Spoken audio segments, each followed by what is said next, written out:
For Pacifica Radio, I'm Christina Onnested. The U.S., the U.K., and 3 European nations are calling on Iran to stand down its ongoing threats of a military attack against Israel. This as the U.S. is sending more naval vessels to the Middle East. A statement from countries including France, Germany, and Italy also said they discussed the, quote, serious consequences for regional security should such an attack take place. This comes after Defense Secretary Lloyd Austin more than doubled the U.S. Navy presence in the Middle East, ordering a guided missile submarine and a carrier strike group consisting of 6 naval vessels, some equipped with F-35 jets, to join another strike group of warships in the Mideast. The Biden administration Monday says it believes Iran or its proxies may launch a strike against Israel as soon as this week in retaliation for the assassination of a senior Hezbollah commander in Beirut and the assassination of Hamas's political leader Ismail Haniyeh in Tehran shortly after that, which Iran blames Israel for. Iran has rejected a call to refrain from retaliatory attacks. FSN's Nina Maria Potts has more. The White House says it's preparing for what it called a significant set of attacks, echoing a similar warning from Israeli officials. U.S. National Security Council spokesperson John Kirby. It's increasingly likely that there will be an attack by Iran and or its proxies, and perhaps in the coming days. I would tell you that we share those concerns. It is difficult to ascertain at this particular time if there is an attack by Iran and or its proxies, what that could look like. I'm Nina Maria Potts reporting. Cracks are widening in a public rift between Israeli Prime Minister Benjamin Netanyahu and Defense Minister Yoav Gallant, who repeated the idea Hamas cannot be eliminated in Gaza, and Monday condemned what he called Netanyahu's nonsense about total victory in the war. The latest spat shows growing discontent within Netanyahu's handling of the war in Gaza.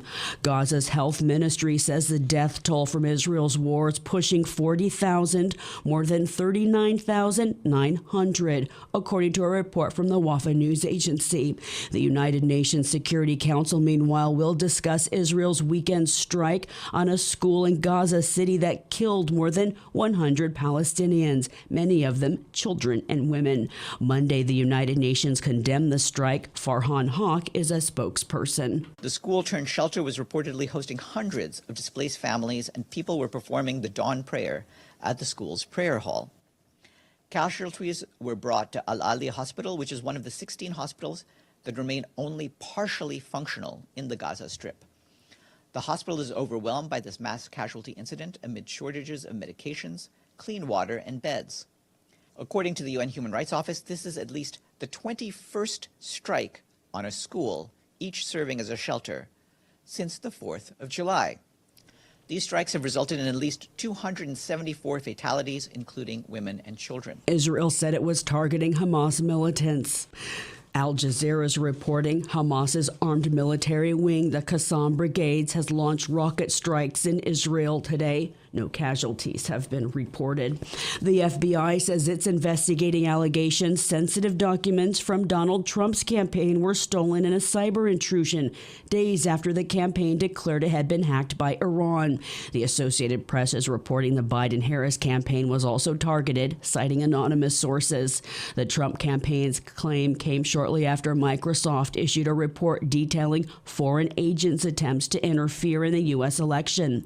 Meanwhile, 3 media outlets were leaked confidential material from inside the Trump campaign, but are refusing to reveal details about what they've received. Politico, the New York Times, and the Washington Post decisions stand in a marked contrast to the 2016 presidential campaign of Hillary Clinton, when a Russian hack exposed emails from the campaign manager, John Podesta, that was widely covered. Donald Trump spoke with tech billionaire and Tesla founder Elon Musk on his X platform last night. Musk has endorsed the Republican presidential candidate. Trump reiterated anti-immigrant rhetoric during their conversation, pledging the largest mass deportation of immigrants in U.S. history, and then disparaged his opponent, Vice President Harris. You know, she's not a smart person. She's a radical left lunatic. But if you vote for her, you ought to have your head examined. She's terrible. A conversation was gulliched and delayed by 40 minutes, overloaded by more than 400,000 people who tried to dial in. Harris's campaign slammed the conversation in a statement, quote, Trump's entire campaign is in service of people like Elon Musk and himself, self-obsessed rich guys who will sell out the middle class and who cannot run a live stream in the year 2024. Meanwhile, Minnesota Governor Tim Walz, Harris's vice presidential running mate, will head out to his first solo campaign tour this week through 5 states.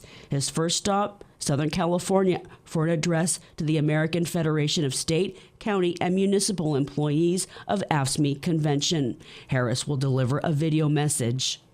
CARE, the Council on American Islamic Relations, said it's filed a lawsuit against the FBI, alleging it's targeting Palestinian Americans organizing against the war in Gaza by placing them on the terrorist watch list and the agency's no-fly list. The lawsuit was filed on behalf of Mustafa Zadain, a Palestinian American who was placed on the no-fly list. Dina Chahata, civil rights managing attorney for CARE, says he was put on the list for his vocal opposition to the war in Gaza. A few months before he was placed on the no-fly list, Mr. Zaydan, like millions upon millions of Palestinians and conscientious people around this globe, began speaking up about Israel's genocide. Since last October, Mr. Zaydan has become a leading advocate in his community for Palestinian rights. A judge has ruled independent presidential candidate Robert F. Kennedy Jr. falsely claimed to New York residents on nominating petitions, invalidating the documents he needs to appear on the ballot in the state. The ruling Monday from Judge Christina Ryba after a short trial in the state court is expected to be appealed. If upheld, it could open the door to challenges in other states where Kennedy used the New York address to gather signatures to be on the ballot. I'm Christina Onnested reporting for Pacifica Radio.